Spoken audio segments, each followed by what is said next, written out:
Hello and welcome to June. We've actually had some nice weather so far this month. Says me sat here in my big coat, but that's another story. Yeah, apparently April and May were the warmest April and the warmest May on records. And somebody's having a bit of a giraffe there, but they get away with it, don't they? Oh, Jesus Christ. But yeah, anyway, I think it's the 12th of June now, so early June, well, last week, not surprisingly, I went back down to Ashme. Myself, Carl, Mark and Richie went down to give it a final once-over before the reopening, and as usual, we got stuck in, we got plenty done, and we got it looking pretty much ship-shape and Bristol fashion, and yeah, my thanks to all them guys for helping us out. It's they've really pulled it through, and the last day I was down there before the reopening, I actually walked round early evening, and the first time in a while, to be honest, the first time since we bought it that I walked round and I could see lights at the end of the tunnel. I sat there and I was quite happy. It's it looks fantastic. It's I would say it's a pretty bleak place in the winter, but I mean the Winter Syndicate guys love it down there in the winter. They wouldn't have it any other way, but for me it comes to its own this time of year. It's especially with the amount of work we've done, it looked fantastic. It looked really, really nice. Just yeah, I was quite happy with it. I was quite pleased with it. So yeah, it's a lot of people, especially the lads that fish horseshoe, think Ashmead's not for them. It's sort of, but you really ought to give it a try. It is a fantastic place. I know it's a bit pricey, and yeah, trying to do something with the price, but that's the price we inherited. But it is such a nice place. You're missing out if you don't go down. I mean, although we've done bags of work and stuff, it's by no means the finished article out. I won't rest until we've got it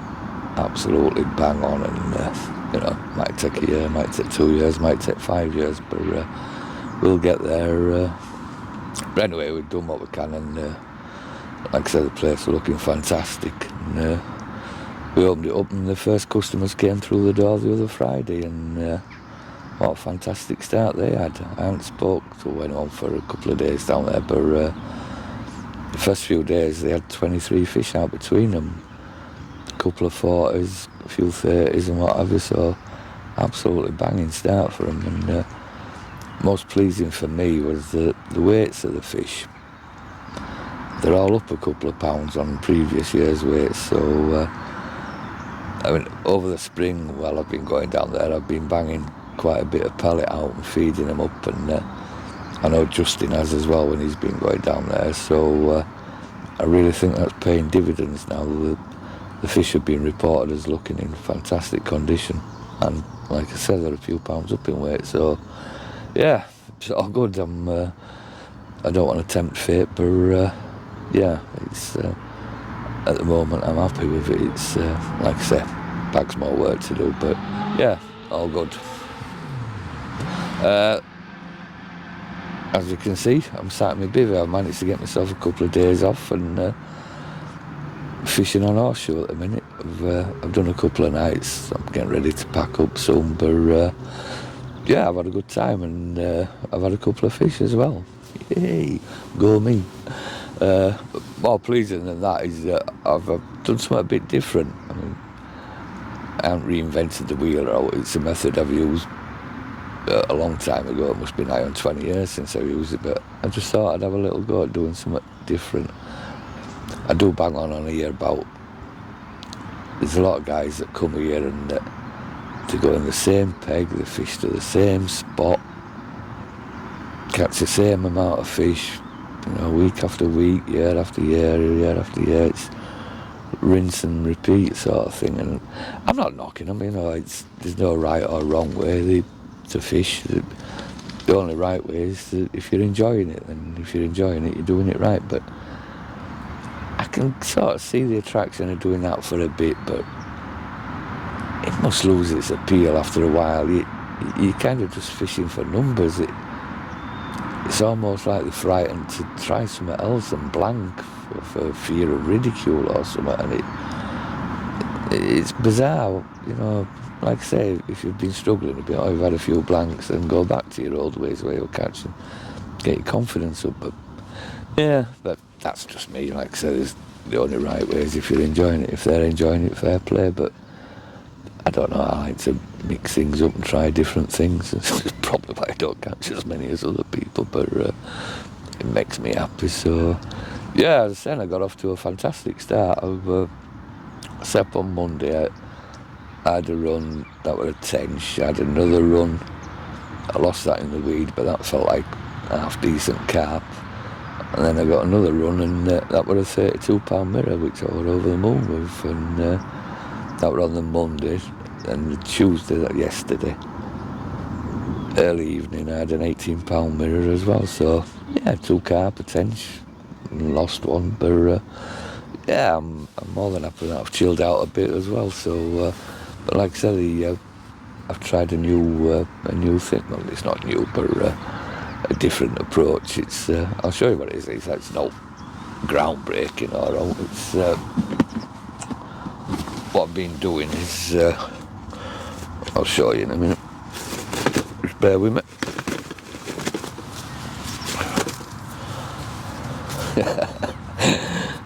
Don't be getting excited now.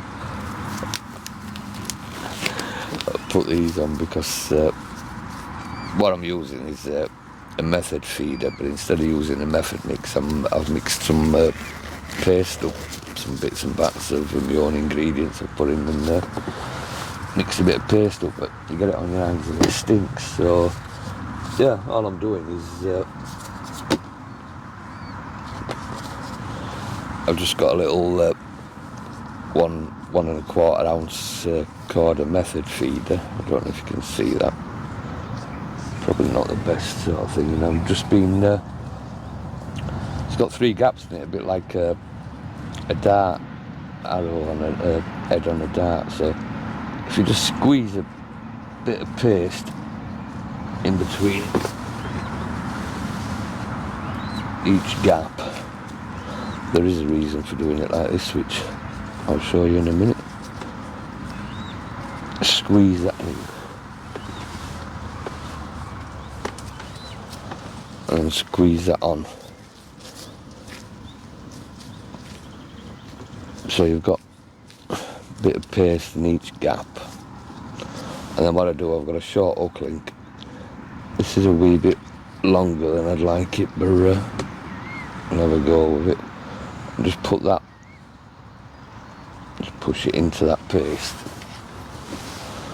and then you get another thin layer of paste and wrap it round the whole thing like that. What I find with that, it's a bit more forgiving on the impact when you cast it out. If you are going to lose some, you only lose the outer casing of the paste, and you've still got all the paste that you've put in between the gaps, if that makes sense. So yeah, there you go, that's what I've been using. Not revolutionary, but it's caught me a couple of fish. Would I have caught them regardless? I don't know, but I've tried something new and it's worked, and you know, I'm happy, I'm pleased about it. So yeah, I'll cast that out in a minute. But yeah, before I sign off for now, and relax, the new edition of Catfish is out now, which I've got here. Picture of the master on the front, Mr. Yates, issue number 8, and once again Sabrina and Simon done a fantastic job of putting it together. My only gripe with the Carp magazine is, I mean, it's a great magazine, but I'd like to see it more Carp Society focused.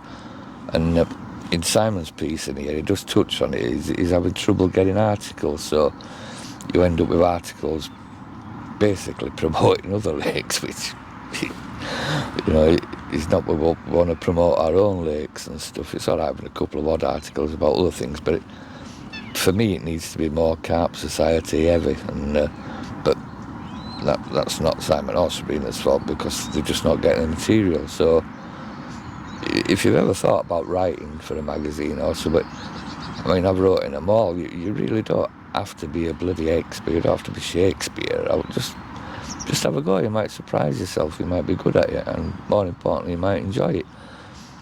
You know, if your grammar and punctuation, spelling and whatever is not up to scratch, we can always touch it up. So yeah, if you've got any stories, carp-related stories, either get in touch with us at Horseshoe, or get in touch with Simon directly. I think his contact details are in there, and let's see if we can't make it a bit more Carp Society orientated. So yeah, there you go.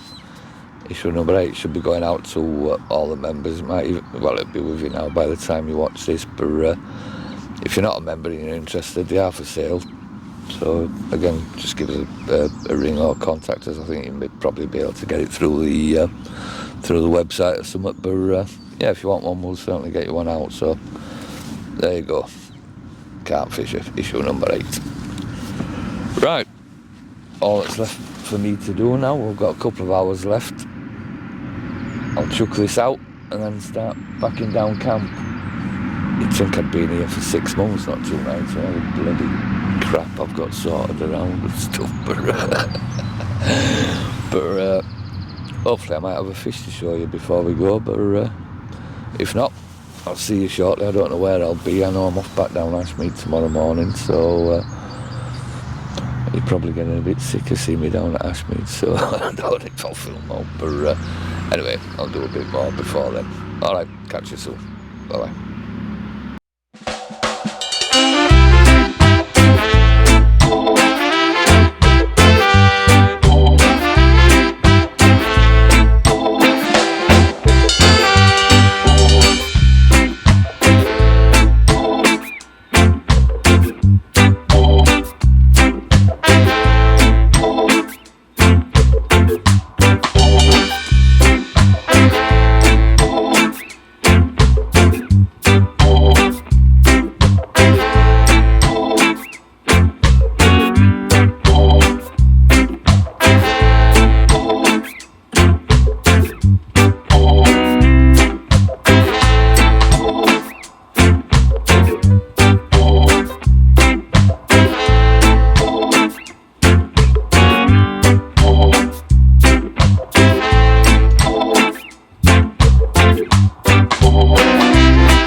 Right, there you go. That was me at Horseshoe.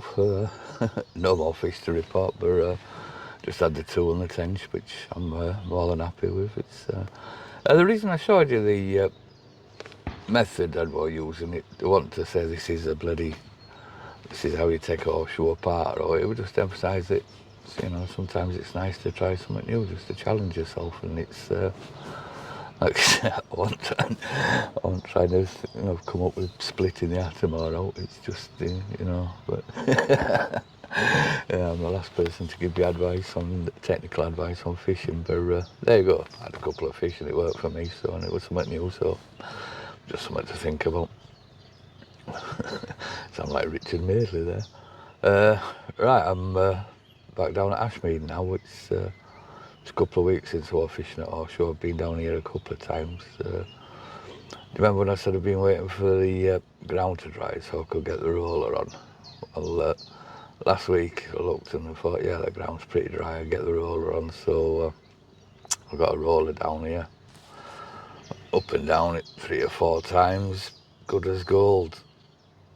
Then all of a sudden I'm going up and I must have gone a little bit too far to the left and the bloody roller started sinking. So I had a little go at getting out and I thought, no, it's every time I was sort of trying to move it, it was getting more stuck and sliding towards the bloody fence. I thought I better leave it alone. So I rung around to see if we could get anyone to give us a hand, and James, bless him, he came down and he had a little go at moving it, and between us we were just making it worse. So we left it alone for a while and then had a rethink and ordered a digger to get the digger down to bring it out, but we had a right faff with the digger.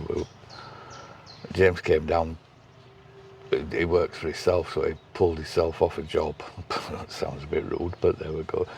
He pulled off a job and came down to help me out, so we were waiting for the digger never arrived.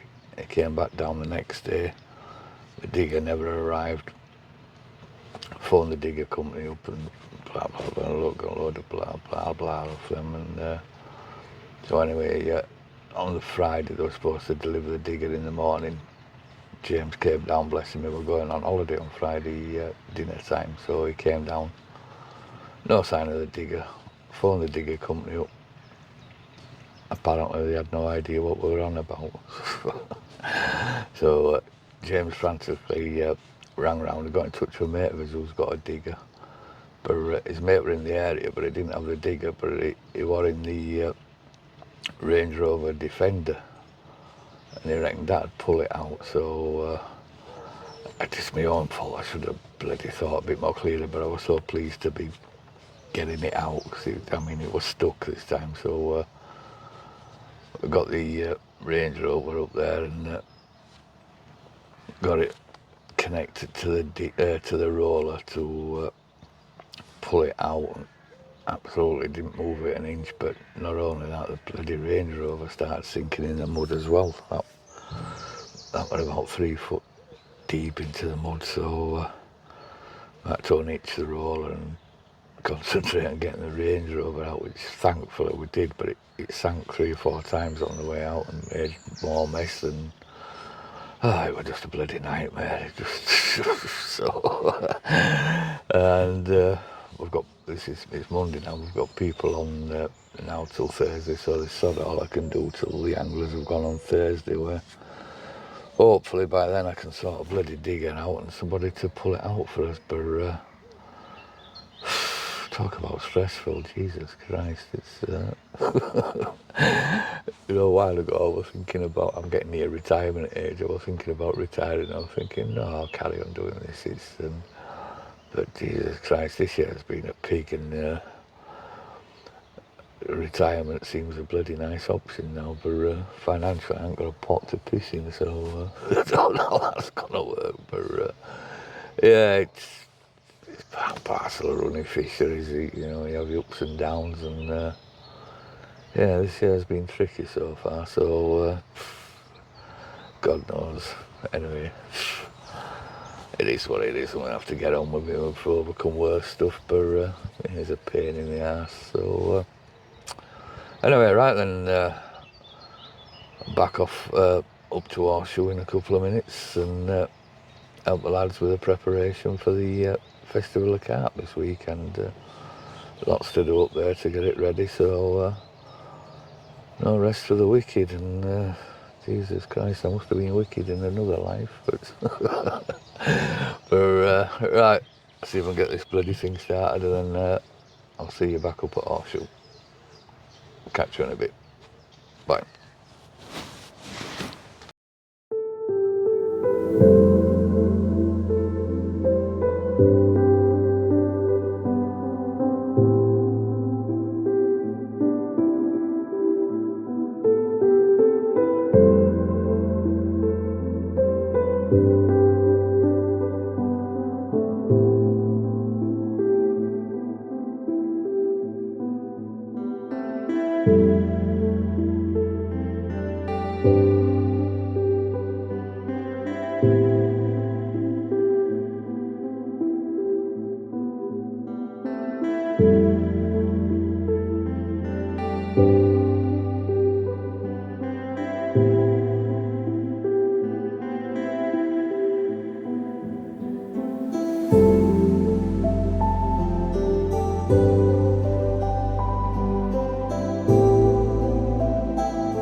and no more roller, and made good.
Right then, so here I am back at Horseshoe. It's after the event now. It's actually the 1st of July, and I am running a bit late with this month's video. It should be June. It's July already, so please forgive me for that. But it's been quite an hectic month, really. But yeah, we just had the event, and I'll get onto that a little bit later on. But yeah, good news.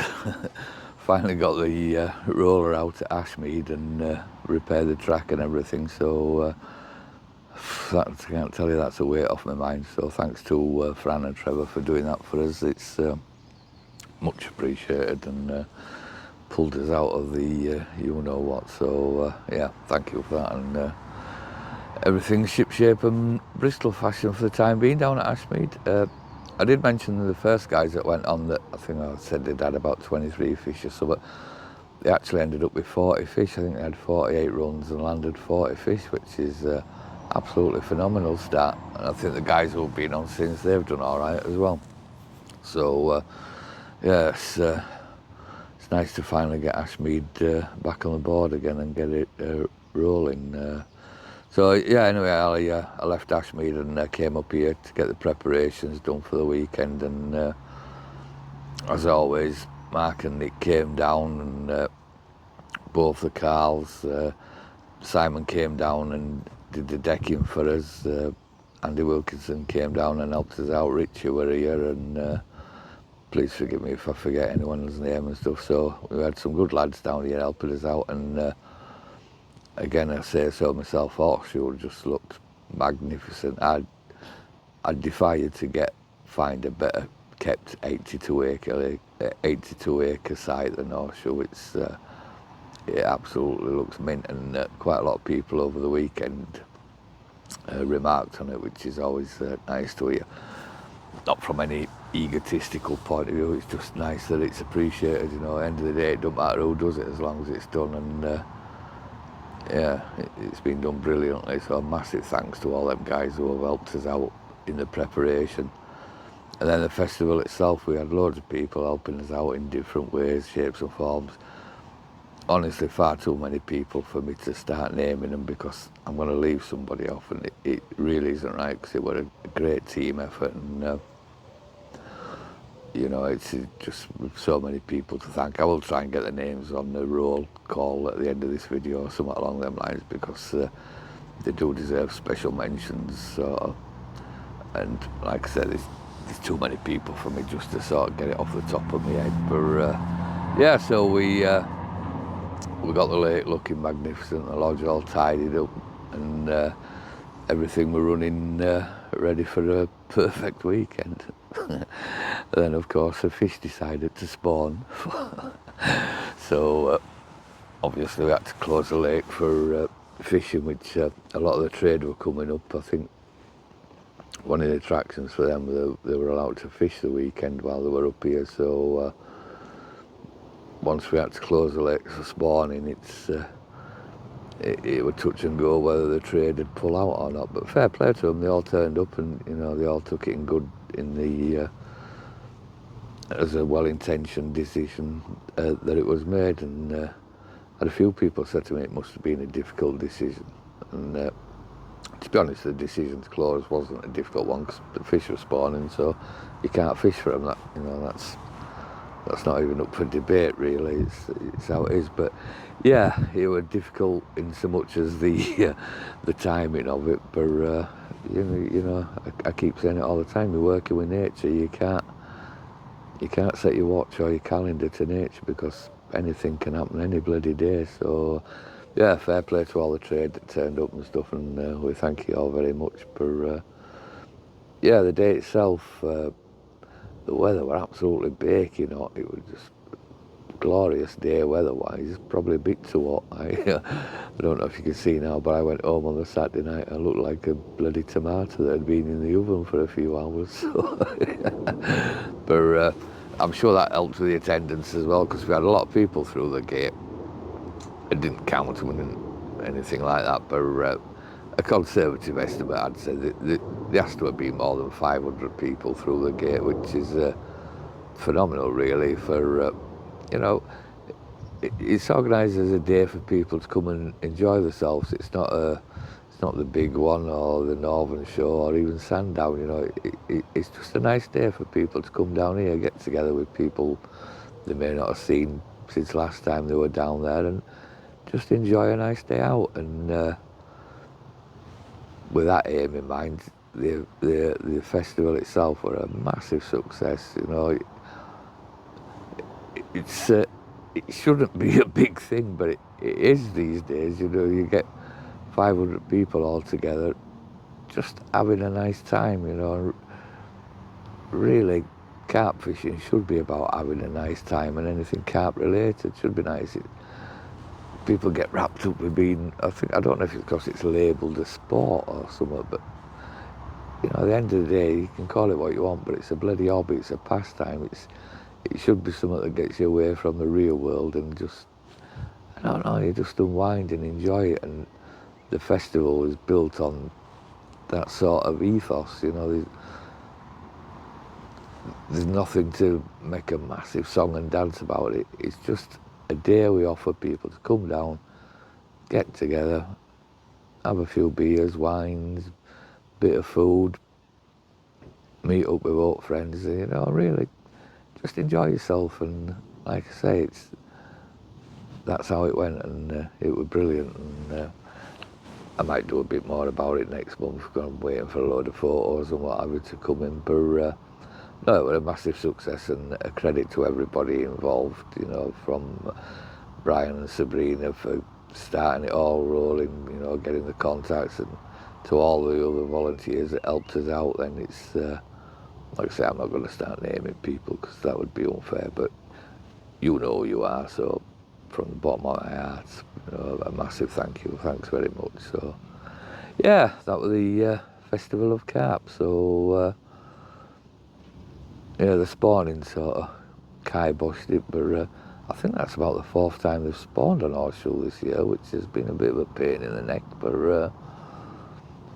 you know, it's, as I've just said, nature dictates. And what I have noticed now when I've been keeping an eye out on the spawning and what have you, the fish have stopped spawning now, so I think we're going to open back up tomorrow. It looks alright. They stopped a couple of days ago, so fingers crossed it should be okay to open up tomorrow. But yeah, the weed's getting up in horseshoe quite a bit. The last couple of years we haven't been so bad weed wise. I mean, you always got to get weed on horseshoe, and you would always want it, but this year it seems to have gone on a bit longer and the weed's gone up. I don't know if that's because we've had closures for spawning and the fish have not been moving about so much. I don't know, it could be anything, but anyway, horseshoe is quite weedy now. You can tell I'm tired, I'm waffling on. But not that I don't normally waffle on or anything, but yeah, so as I'm running late, I'm going to cut this short. So what I'll do, I'll try and cobble together a few pictures from the festival and a few pictures of the fish that have been caught from our waters, and then it's cracking on with July. So yeah, we're nearer this Christmas than we are further away from last one. I don't know, but yeah. I am tired, please forgive me. Right, I'll catch you all later. Cheers for watching. Goodbye.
Judge, you say,